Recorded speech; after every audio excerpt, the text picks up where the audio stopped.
Ellen, Yeah, I'm on. Okay. Describe who you should I are. tell them who you are, or should we wouldn't I tell can them? introduce myself. I'm Ellen. Sure are. Emily was my aunt. Uncle Nucky is my dad's brother. And I guess a lot of what I'm going to say has already been said before, but it just shows how consistent we all are in remembering how patient, calm, and kind she was. One thing that really strikes me also when remembering Emily is how she was so interested in absolutely everything. I remember when I was in about 10th grade, growing up in Missouri, we were the country cousins. I had a classmate who said, "Your family's been to New York? You've been to New York so many times you can't even count?" She says, "I would love to go to New York. I'd want to go shopping." And I said, "There's shopping in New York?" Because when I went to New York, Aunt Emily would take me to Rockefeller Center, and we'd watch the skaters and sip hot chocolate, and we'd always see a musical and go to an art museum. That's what you do in New York. Yay! Yay! So she did like the Fifth Avenue window displays.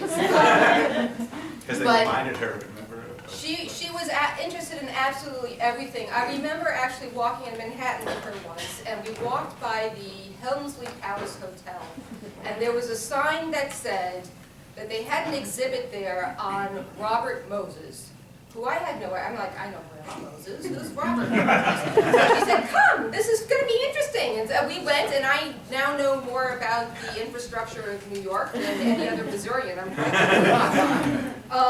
because she found absolutely everything fascinating. Everything was fascinating. I mean, I don't think I ever heard her say, "Oh, how boring," or "I'm not interested in Sports. every sport." Synagogue. She never said it though. She was always very discreet. Pretty much up to you. To you.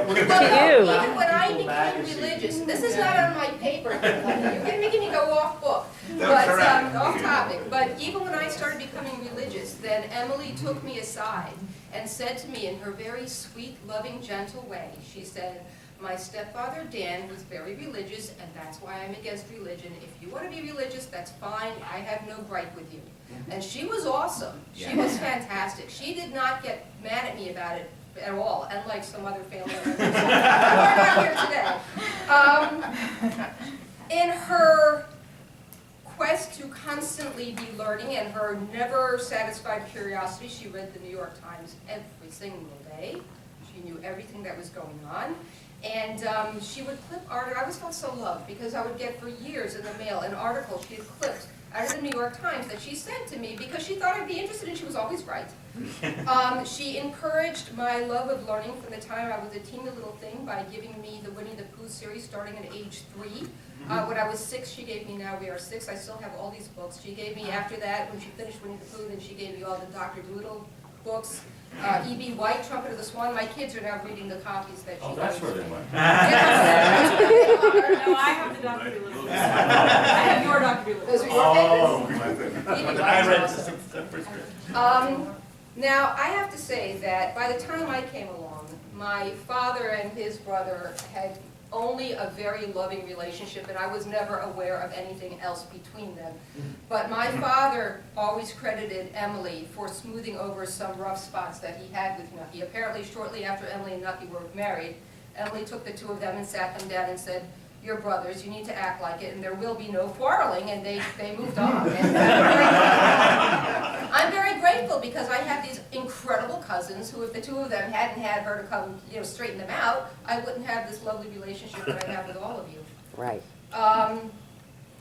Now, Lenny wanted me to speak about how other people in my family also felt about Emily, and so I'm going to touch on that a little bit. My mom was also an immigrant from Russia, but she came here at 24, not speaking any English, in the height of the Cold War, in 1963, I believe. So she really appreciated having another Russian speaker in the family, especially since the only other one was Uncle Morris, who was my grandmother's brother-in-law, and he mixed up, he couldn't tell Yiddish and Russian apart. Yeah. It was kind of a mess. But Emily knew the difference, so she could talk to her in Russian. I watched your mother speaking to him on the phone And her facial expressions were absolutely priceless. He just cracked her up because he couldn't tell the difference. But Emily really welcomed my mother into the family with open arms. And as soon as my mother arrived in America, my parents were married in the Soviet Union, which in those days was take a number, stand in line, play the national anthem, sign here, now you're married.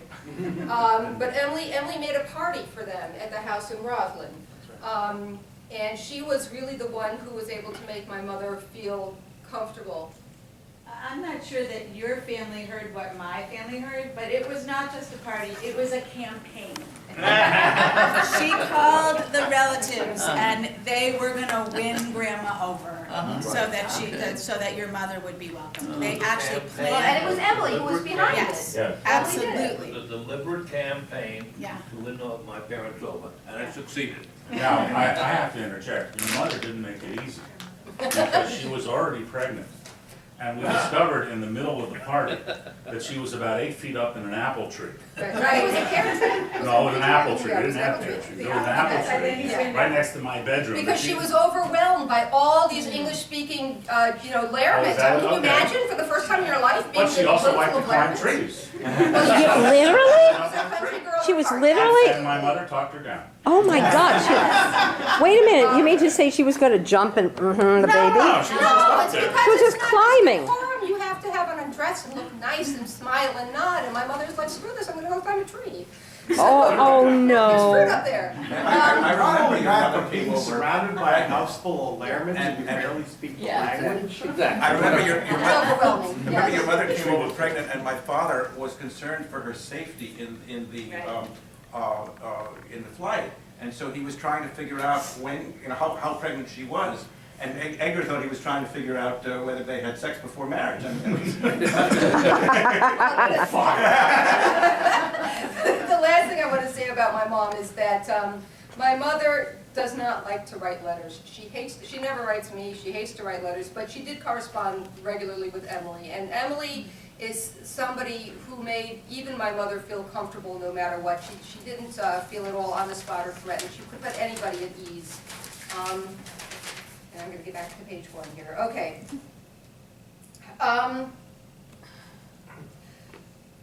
She was, sorry, I lost my spot here.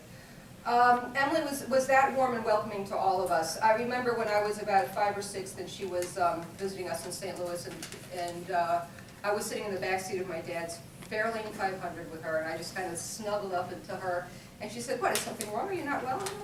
She says, "Oh, are you just a cuddly child? I love cuddly children." I still remember that. My sister Julie, who is a graduate of Georgetown Law School, and no schlob, I'll have you know, calls Aunt Emily one of the smartest people I knew, and she says, "I always got the feeling that she knew much more than she ever said, but she was always gentle and humble." And I want to end on this thought, which is that my sister Tanya is having a birthday on Tuesday. And she just texted me last night to say that, like clockwork, she received a birthday card from Aunt Emily in yesterday's mail. wow. And that's Aunt Emily's legacy, that she's always thinking of others and making that effort to stay in touch and letting everybody know that we are loved. Oh, thank you.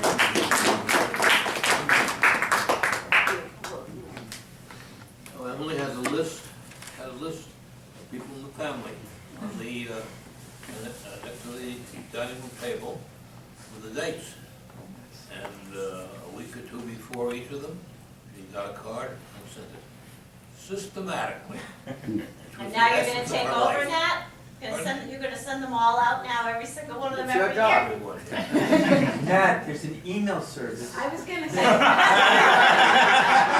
You just list Facebook will the dates tell and they you. send it for you. Facebook will tell you when my birthday is. Yeah, but will it mail you a card? You could probably That's do the that thing, too. is that she wrote them all by hand. She'd actually go to the store and get a card and mail it by hand. And write it out. In the Lehrman family, we used to say that there was television and telepathy. telepathy. Right. And my mother kind of took over that, or had it in her own family.